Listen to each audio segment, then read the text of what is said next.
মাইলের পর মাইল জুড়ে থরে থরে সাজানো কবর, যার নিচে শুয়ে রাখা রয়েছে লক্ষ লক্ষ মৃতদেহ।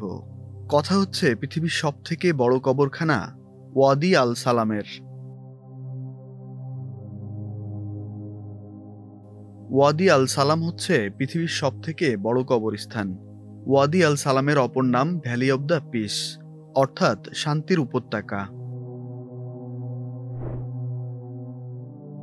ইউনেস্কোর মতে এই কবরখানা বহু নবী, বিজ্ঞানী এবং রাজ পরিবারের সদস্যদের শেষ বিশ্রামস্থল।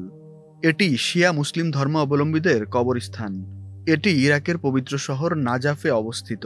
প্রতি বছর এখানে ২৫০,০০০ মৃত লোককে নতুন করে কবর দেয়া হয়। আর এই কবরস্থান ১৪৮৫.৫ একর জমি নিয়ে গড়ে উঠেছে। এই কবর মূলত গড়ে উঠেছে ইমাম ইবনে আবি তালিবের কবরকে কেন্দ্র করে, যিনি ছিলেন শিয়া মুসলিমদের প্রথম ইমাম এবং সুন্নি মুসলিমদের চতুর্থ খলিফা। এই কারণে ইরাকে যারা মারা যান তাদের অনেকেরই মনের ইচ্ছা থাকে যে তাদের যেন এখানে কবর দেওয়া হয়। এই কারণে ইরাকের প্রায় ৯০% শিয়া মুসলমানদের কবর এখানে। সমাধিস্থলটি নাজাফ শহরের কেন্দ্র থেকে সুদূর উত্তর পশ্চিম পর্বত পর্যন্ত বিস্তৃত। শহরের প্রায় ১৩% জুড়ে রয়েছে ওয়াদি আল সালাম। দিনে দিনে তা আরও প্রসারিত হচ্ছে। সংবাদ সংস্থা রয়টার্সের ২০২১ সালের একটি প্রতিবেদন অনুযায়ী ওয়াদি আল সালাম স্বাভাবিকের থেকে দ্বিগুণ হারে প্রসারিত হচ্ছে। ওয়াদি আল সালাম সমাধিক্ষেত্রটি ড্রোন থেকে তোলা ছবি দেখলে তা একটি শহর বললে ভুল হবে না। উপর থেকে তোলা ছবিতে সমাধিগুলি সরু সরু বাড়ির মতো দেখায়। ইউনেস্কোর কাছে থাকা তথ্য অনুযায়ী ওয়াদি আল সালামের আয়তন ২৫০০ একরের কাছাকাছি, অর্থাৎ ১৭০০টিরও বেশি ফুটবল মাঠ একই কবরস্থানে ঢুকে যাবে।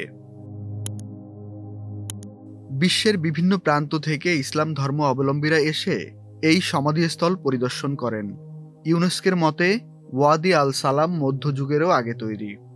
এখানে যাদের সমাধিস্থ করা হয়েছে তাদের মধ্যে রয়েছে আল হিরার রাজা ও আল সানানি যুগের সুলতান এবং নেতারা। ওয়াদি আল সালামে যে সমাধিগুলি রয়েছে তাদের বেশিরভাগেরই আকার এবং উচ্চতা একে অপরের সঙ্গে মেলে না। বিখ্যাত মানুষদের কবরগুলি সাধারণত উঁচু হয়। হযরত মুহাম্মদ সাল্লাল্লাহু আলাইহি সাল্লামের জামাই আলী ইবনে আবি তালিব সহ বেশ কয়েকজন বিখ্যাত ব্যক্তির সমাধি রয়েছে নাজাফ শহরে। আলীর সমাধিক্ষেত্রকে কেন্দ্র করে শহরটি তৈরি হয়েছে। ওয়াদি আল সালামকে ইতিহাসের এক অনন্য নিদর্শন বলে মনে করা হয়। এটি ভূমি ব্যবহারের একটি ঐতিহ্যবাহী পদ্ধতিও উপস্থাপন করে। সংবাদ মাধ্যম আল জাজিরার প্রতিবেদন অনুযায়ী সারা বিশ্বের শিয়াপন্থী মুসলিমদের জন্য এটি একটি গুরুত্বপূর্ণ সমাধিস্থল। প্রতি বছর সেখানে প্রায় ৫০,০০০ মানুষকে সমাহিত করা হয়। সংবাদ সংস্থা এএফপির এক প্রতিবেদন অনুযায়ী ওয়াদি আল সালামের একটি কবর খুঁড়তে ৮,৫০০ টাকার মতো খরচ হয়। সমাধির পাথরের দাম হয় ১৫ থেকে ১৬,০০০ টাকার কাছাকাছি। অনেকের মতে ওয়াদি আল সালাম একটি গোলক ধাঁধার মতো। সমাধিক্ষেত্রের শহর ঘুরে দেখানোর জন্য কোনো গাইড বা মানচিত্র নেই। মনে করা হয় যে ইরাক যুদ্ধের সময় ওয়াদি আল সালামে প্রতিদিন প্রায় ২০০ থেকে ২৫০ মৃতদেহ সমাহিত করা হয়।